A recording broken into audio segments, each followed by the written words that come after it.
नमस्कार दोस्तों, study zone education के daily current affairs lecture series में आप सभी लोग का एक बार फिर से स्वागत है। दोस्तों, अगर आप किसी भी गवर्नमेंट जॉब एग्जाम की प्रिपरेशन कर रहे हैं और डेली करंट अफेयर्स पढ़ना चाहते हैं तो आप हमारे चैनल को सब्सक्राइब कर सकते हैं। हम लोग डेली सबसे पहले इस चैनल पे करंट अफेयर्स डिस्कस करते हैं काफ़ी डिटेल में, तो आपके एग्जाम्स के लिए हमारी ये डेली करंट अफेयर्स सीरीज़ काफ़ी ज़्यादा बेनिफिशियल होंगी।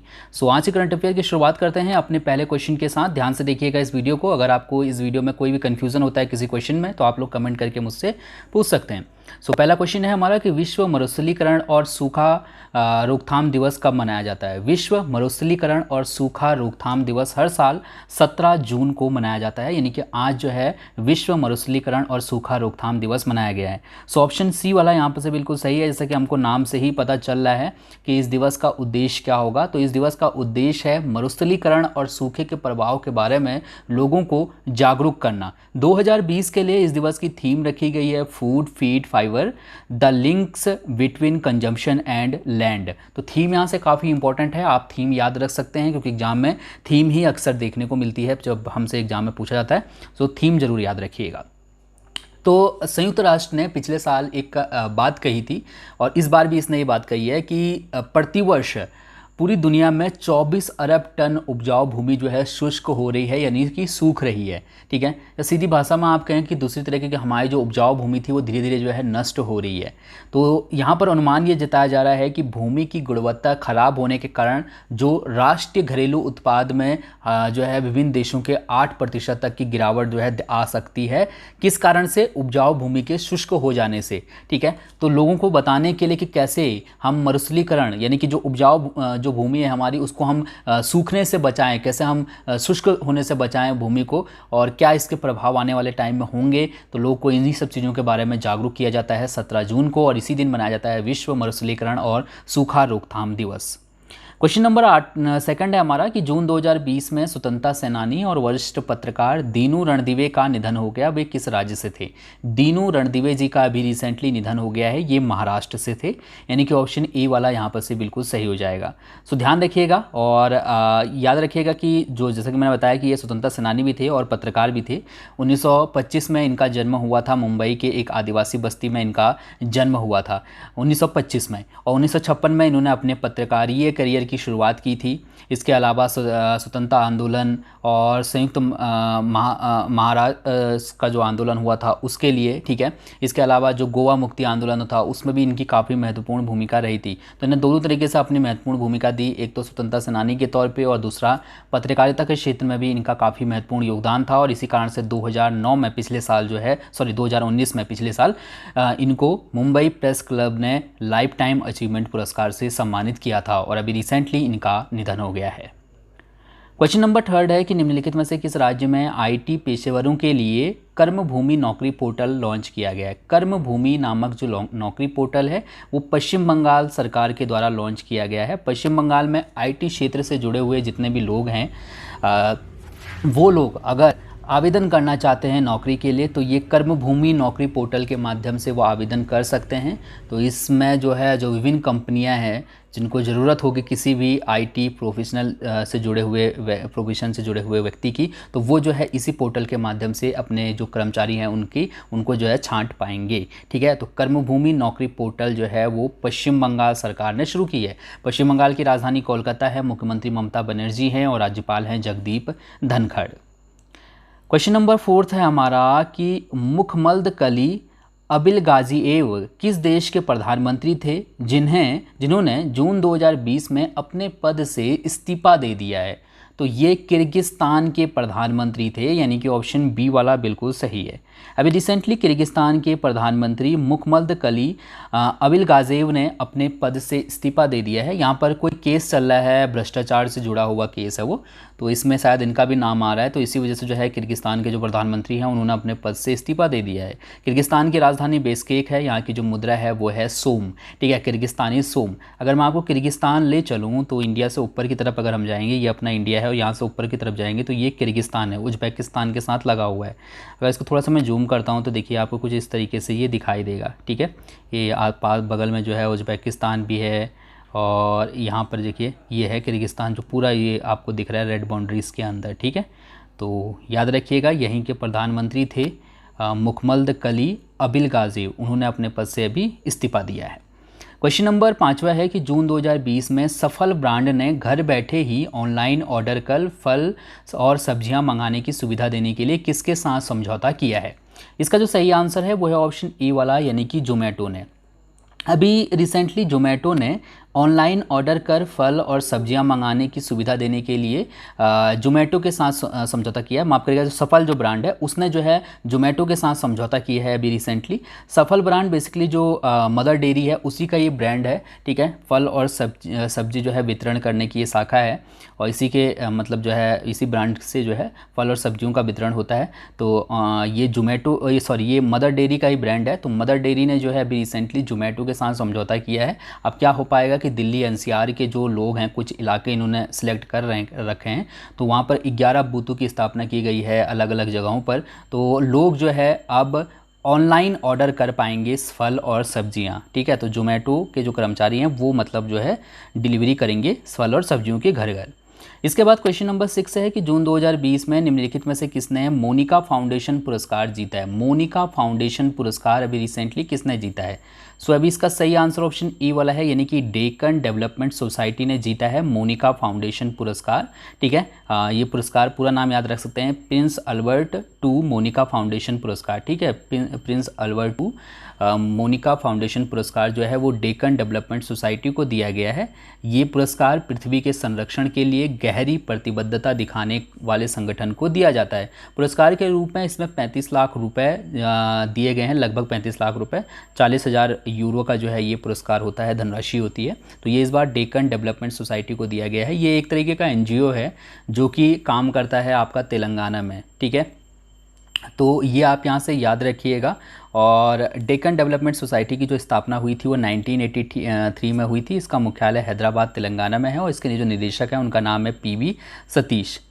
इसके बाद क्वेश्चन नंबर 7 है कि जून 2020 में भारत सरकार ने नेपाल के पशुपतिनाथ मंदिर को कितने करोड़ रुपए देने का फैसला किया है?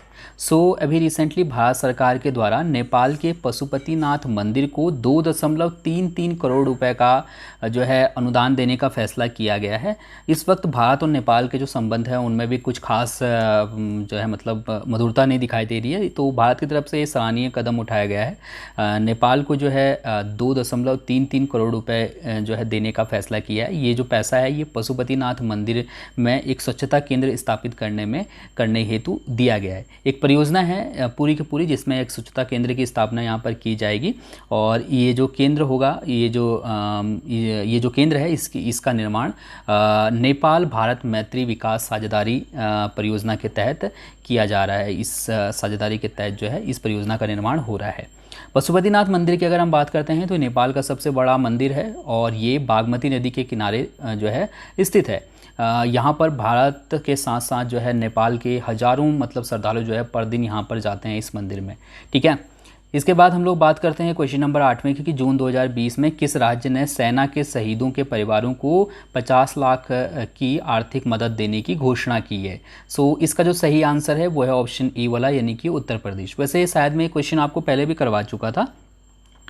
इससे पहले योगी आदित्यनाथ ने ये बात कही थी कि हम जितने भी सेना या फिर अर्धसैनिक बलों के जो जवान हैं वो अगर शहीद हो जाते हैं तो उनके परिवारों को 25 लाख रुपए की आर्थिक मदद देंगे। तो अब जो है ये जो बिल था इनका ये विधानसभा में पास हो चुका है।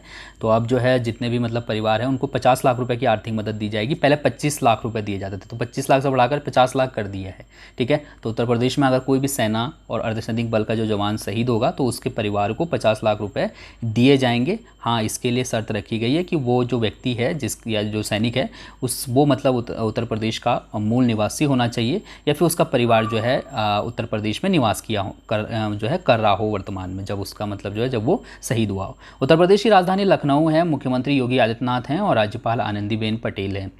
इसके बाद क्वेश्चन नंबर 9 है हमारा कि जून 2020 में जारी रिपोर्ट के अनुसार 21वीं सदी के अंत तक भारत का औसत तापमान कितने डिग्री सेल्सियस बढ़ने का अनुमान है? इसका सही आंसर ऑप्शन डी वाला है, यानी कि 4.4 डिग्री सेंटीग्रेड। अभी रिसेंटली एक रिपोर्ट जारी हुई है जिसमें कहा गया है कि 21वीं सदी के अंत तक भारत का औसत तापमान 4.4 डिग्री सेल्सियस बढ़ सकता है। यहाँ पर पृथ्वी विज्ञान मंत्रालय की एक रिपोर्ट कहती है कि 1901 से 2018 के बीच भारत का जो तापमान है उसमें 0.7 डिग्री सेल्सियस की जो है बढ़ोतरी हुई है। रिपोर्ट को, जिस रिपोर्ट में ये बताया गया है कि तापमान 4.4 डिग्री सेल्सियस जो है बढ़ जाएगा 21वीं सदी के अंत तक। तो ये जो रिपोर्ट है ये centre for climate change research द्वारा तैयार किया गया है। ये Indian institute of tropical metrology Pune की जो है एक सेल है, ठीक है। तो इसने इस रिपोर्ट को तैयार किया है और इसने बोला है कि 21वीं सदी के अंत तक भारत का जो औसत तापमान है वो 4.4 डिग्री सेल्सियस तक जो है बढ़ सकता है। क्वेश्चन नंबर 10वां है कि आईएमडी की प्रतिस्पर्धा रैंकिंग में भारत को कौन सा स्थान मिला है। आईएमडी की प्रतिस्पर्धा रैंकिंग में भारत को कौन सा स्थान मिला है ये हमको यहाँ पर से बताना है। तो इसका जो सही आंसर हो जाएगा वो हो जाएगा ऑप्शन, हाँ यहाँ पर ऑप्शन नहीं दिया है, 43 कर लीजिएगा, 43 कर लीजिएगा एक ऑप्शन को, क्योंकि यहाँ पर 43 आंसर सही है कि आईएमडी की जो प्रतिस्पर्धा रैंकिंग जारी हुई है उसमें भारत को 43 वाला स्थान मिला है, ठीक है, 43वां स्थान मिला है। मैं इसको पीडीएफ में सही कर दूंगा। तो अभी रिसेंटली आईएमडी की जो प्रतिस्पर्धा रैंकिंग यानी कि वर्ल्ड कॉम्पिटिटिवनेस रैंकिंग जारी हुई है उसमें भारत को 43वां स्थान दिया गया है। यहाँ पर आपकी जानकारी के लिए बता दूं कि 63 देशों की जो है पूरी की पूरी सूची तैयार की गई है। इसमें मतलब ये जो प्रतिस्पर्धा रैंकिंग है इसमें 63 देशों को शामिल किया गया है और 63 देशों में सिंगापुर पहले स्थान पे है। वहीं पर डेनमार्क की बात करें तो डेनमार्क दूसरे स्थान पे है और जो कि पिछले साल 8वें स्थान पे था। स्विट्ज़रलैंड इस बार जो है इसमें तीसरे स्थान पे है। तो ये टॉप 3 कंट्रीज़ हैं आईएमडी की प्रतिस्पर्धा रैंकिंग में। पहले नंबर पे सिंगापुर, दूसरे स्थान पे डेनमार्क और तीसरे स्थान पे स्विट्ज़रलैंड। भारत 43वें स्थान पे। इस रैंकिंग की जो शुरुआत है वो 1989 में की गई है। इसमें 235 अलग अलग जो है सूचक बनाए गए हैं, उन्हीं के आधार पे पूरी रैंकिंग जारी की जाती है, जिसमें कुछ सूचकों के नाम मैंने यहाँ पर लिखे हैं, जैसे बेरोजगारी का डेटा कैसा है, ठीक है, जीडीपी का डेटा, इसके अलावा स्वास्थ्य तथा शिक्षा पर सरकार कितना खर्च करती है, भ्रष्टाचार कितना है कौन से देश में, तो उसके आधार पे अलग अलग नंबरिंग की जाती है, नंबर दिए जाते हैं और टोटल किया जाता है उसको। तो जिसके सबसे ज़्यादा जो है यहाँ पर कह सकते हो आपकी नंबर होंगे, सबसे अच्छा जो मतलब जिसने प्रदर्शन किया होगा वो टॉप पे होता है, ठीक है। तो यहाँ पर सिंगापुर जो है सबसे अच्छा जो है मतलब प्रतिस्पर्धा रैंकिंग में टॉप पर है, ठीक है। और भारत कितने नंबर पे है, 43वें नंबर पे। क्वेश्चन नंबर 11वां है कि संयुक्त राष्ट्र व्यापार और विकास सम्मेलन द्वारा जारी वर्ल्ड इन्वेस्टमेंट रिपोर्ट 2020 के मुताबिक वर्ष 2019 में प्रत्यक्ष विदेशी निवेश प्राप्त करने के मामले में भारत कौनसेवें स्थान पर है। तो इसका जो सही आंसर है वो है ऑप्शन सी वाला, यानी कि 9वें स्थान पे। अभी रिसेंटली संयुक्त राष्ट्र व्यापार और विकास सम्मेलन के द्वारा वर्ल्ड इन्वेस्टमेंट रिपोर्ट 2020 जारी की गई है और इसमें बताया गया है कि 2019 में प्रत्यक्ष विदेशी निवेश प्राप्त करने के मामले में भारत 9वें स्थान पे था। साल 2019 में भारत ने एफडीआई के रूप में 51 अरब डॉलर जो है प्राप्त किए हैं। इससे पहले साल 2018 में भारत को एफडीआई के रूप में 42 अरब डॉलर जो है प्राप्त हुए थे।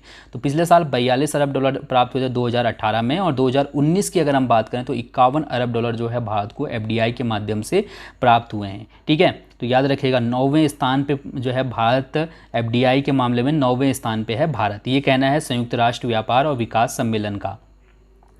क्वेश्चन नंबर 12वां है कि निम्नलिखित में से कौन सा राज्य मनरेगा के तहत सबसे ज़्यादा रोजगार देने वाला राज्य बन गया है। तो उसका सही आंसर है ऑप्शन ए वाला, यानी कि उत्तर प्रदेश। उत्तर प्रदेश मनरेगा के तहत सबसे ज़्यादा रोजगार देने वाला राज्य बन गया है। अभी अभी जो आंकड़े जारी हुए हैं उसमें ये बताया गया है कि मनरेगा में उत्तर प्रदेश सरकार ने 57,000 ग्राम पंचायतों में 57,12,975 श्रमिकों को जो है रोजगार दिया है। इसी तरीके से अगर हम देश की अगर बात करते हैं तो देश में मनरेगा के तहत कुल रोजगार में उत्तर प्रदेश की जो भागीदारी है वो 18% है, यानी कि मनरेगा के तहत देश भर में जितना रोजगार मिला है उसमें 18% हिस्सेदारी जो है उत्तर प्रदेश की है। इसी तरीके से दूसरे स्थान पे इसमें राजस्थान है, जिसने कि 53.45 लाख मजदूरों को जो है मनरेगा के तहत काम दिया है। और राजस्थान ने मनरेगा रोजगार में कुल 17% की भागीदारी हासिल की है, ठीक है। तो 17% भागीदारी जो है मनरेगा रोजगार में राजस्थान की है। 12% की जो भागीदारी है वो आंध्र प्रदेश की है। अगर मजदूरों की संख्या के हिसाब से देखें तो 36,58,000 लोगों को जो है इसके तहत मतलब मनरेगा के तहत आंध्र प्रदेश सरकार ने रोजगार दिया है। मनरेगा की जो शुरुआत है वो 2005 में हुई थी। 2005 में वैसे ही मनरेगा वाला जो अधिनियम था ये पारित हुआ था। 2006 से फरवरी से जो है है ये पूरे देश में लागू हुआ था। ठीक है, मतलब 2006 से जो है इसकी शुरुआत हुई थी।